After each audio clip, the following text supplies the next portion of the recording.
This is a 2017 Starcraft 211 MDX. 21 foot, trailer has a swing tongue, ladder off the front, single axle trailer. Unsure on hours as it does not have an hour meter, but I'm told it's very gently used. Underwater lights. Has a 150 horse Mercury 4-stroke. Great motor for this boat. Got the lounge pad back here. You could also set that backrest up and lean against it too. Walk-through transom. L-shaped seating. A sink.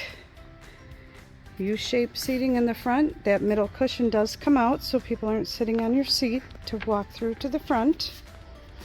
In-floor storage. Marine mat. Bolster driver's seat. Rated for 12 passengers. Infinity stereo. You do have a spot for a GPS in the dash here if you'd like to upgrade. Tilt steering. Really nice, well-kept boat. Check this one out at SkipperBud's. We do offer financing.